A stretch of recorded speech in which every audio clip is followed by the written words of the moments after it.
You know, my career in security was actually suggested to me and encouraged by a fellow member of the LGBT. Her name was Billy. Anyway,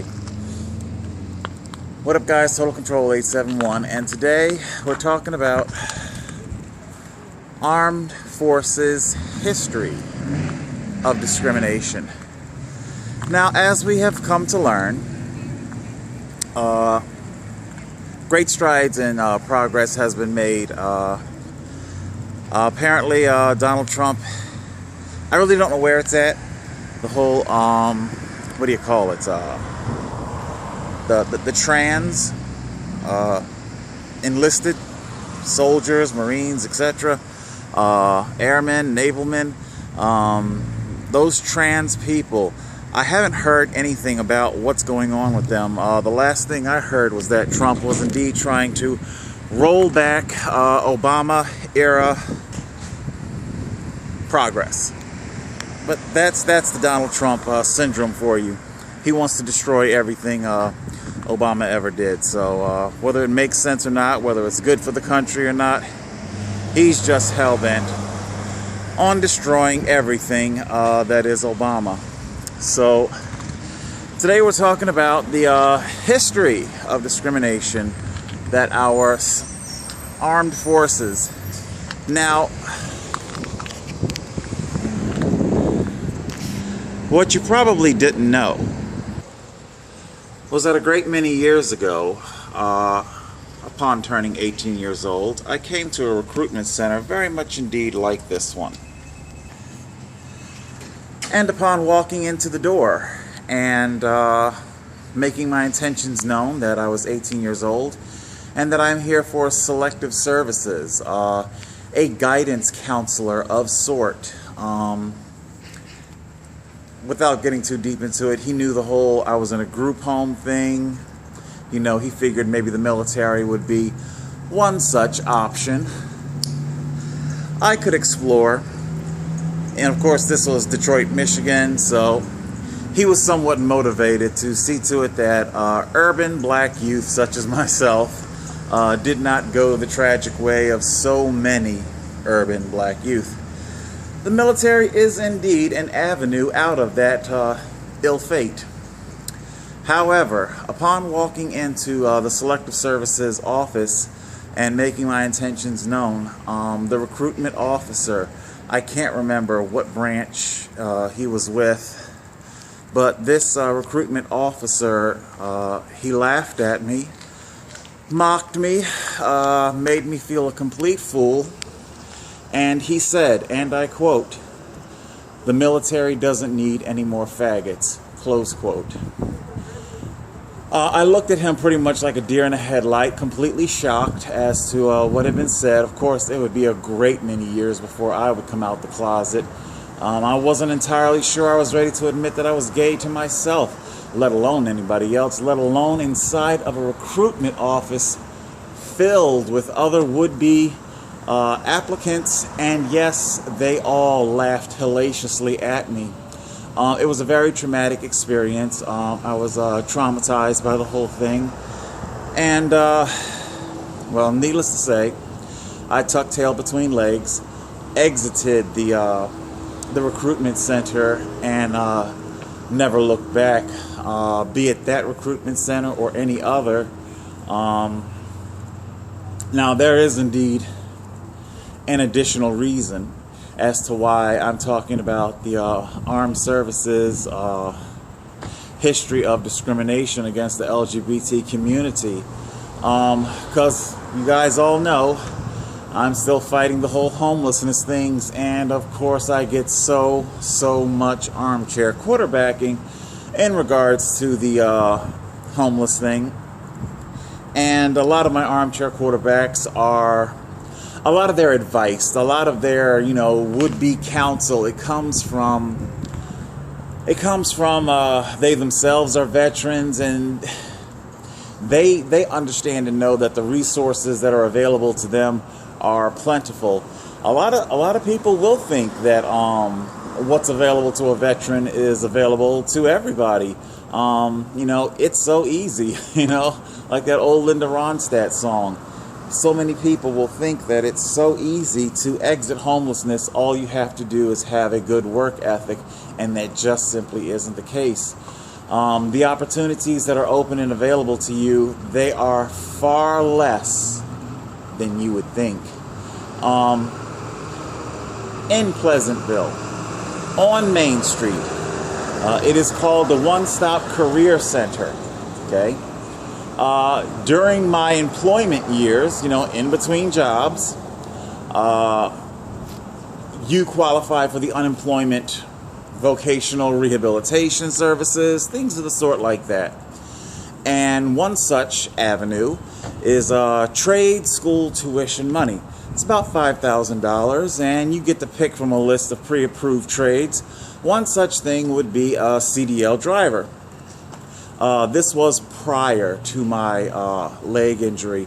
Had my leg injury happened to my left, then I may have stood a chance. But this right ankle, this right leg of mine, it does indeed spasm, and it acts very strange. Unfortunately, you can't have that kind of unpredictability behind the wheel, gas, brake, spasming. You get what I'm saying? Okay. So anyway, put a pin in that. The $5,000 scholarship money. An office like this has forever barred me from that avenue to egress and to escape homelessness. I do not qualify for it because I am not registered with Selective Services. And the reason why I'm not registered with Selective Services is because a great many years ago, I was humiliated and discriminated against. I've said it before and I'll say it again. Discrimination, it always comes back like a vicious boomerang. There might be an avenue out of homelessness for me, an avenue out of a great many things for me, had that act of discrimination never happened to me. But unfortunately it did, and it cannot be undone. I've tried. I tried to register a complaint with One Stop Career. They had me write out a letter detailing and outlining the discrimination that happened to me when I was 18 at the recruitment center. When I made my appointment, the person in charge of discrimination refused to meet with me. That's literally his job. It was a doctor somebody or another. I guess he has a PhD, I guess. He refused to meet with me, sent out somebody else. When I was discussing the details of what happened, the armed security officer at the unemployment office, the One Stop Career Center, began to hover in the doorway. The best I can describe this to you, and let's see, how do you say it?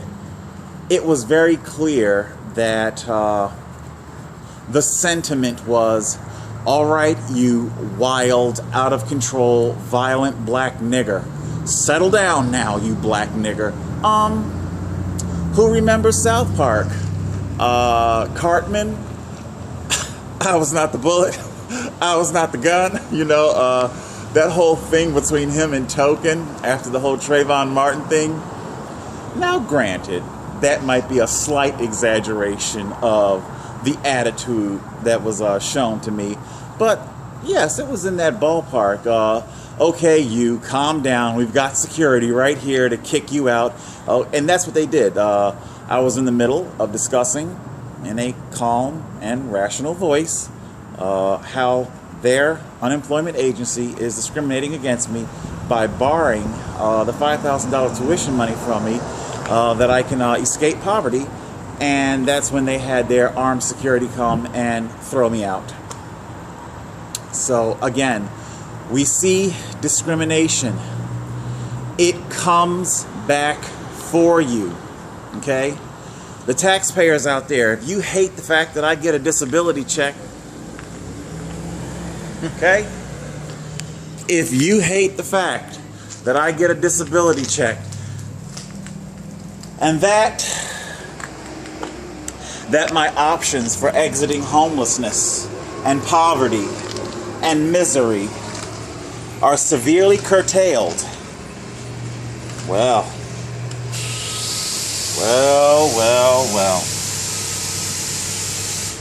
Looks like the American government finds itself at the epicenter of discrimination again. Oh, a long, long embattled history of discrimination.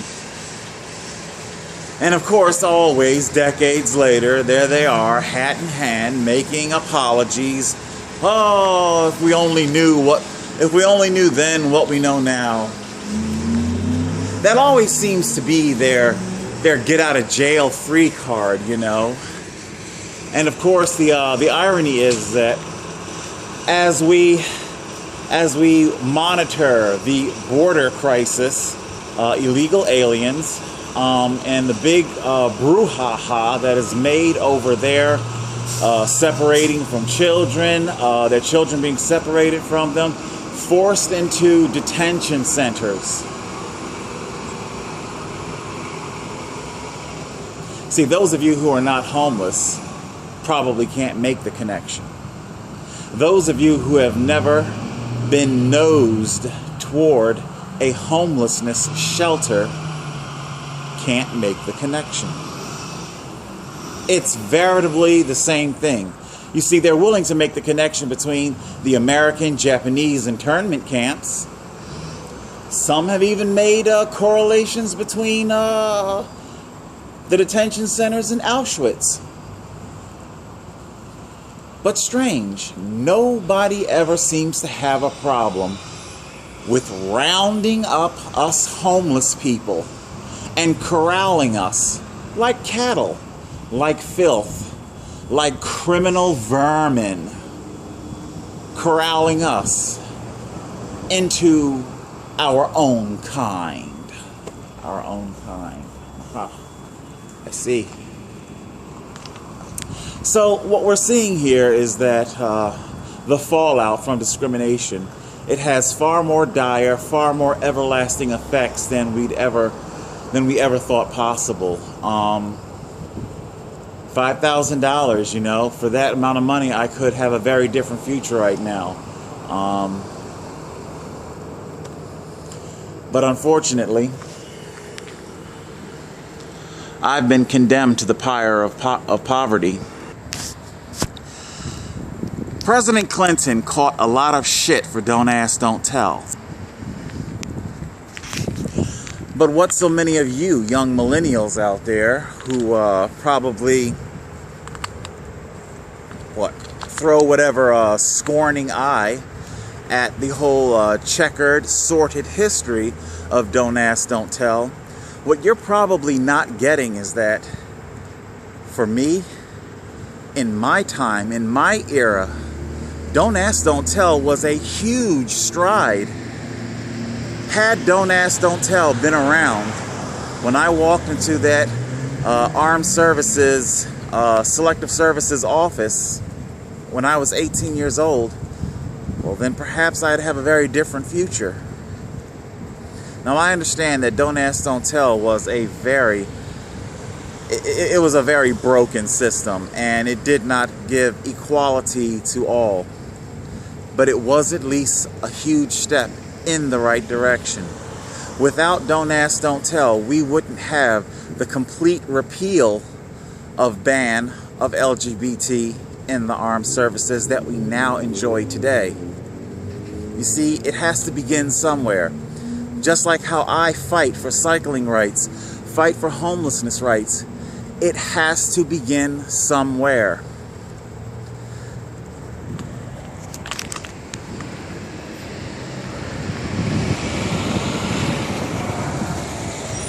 The fight for me is going to continue on.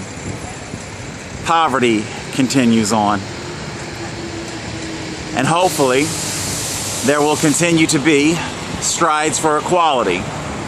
But rest assured, there are those who would seek to undo these strides. Choose carefully this November. Choose carefully in 2020. Total Control 871.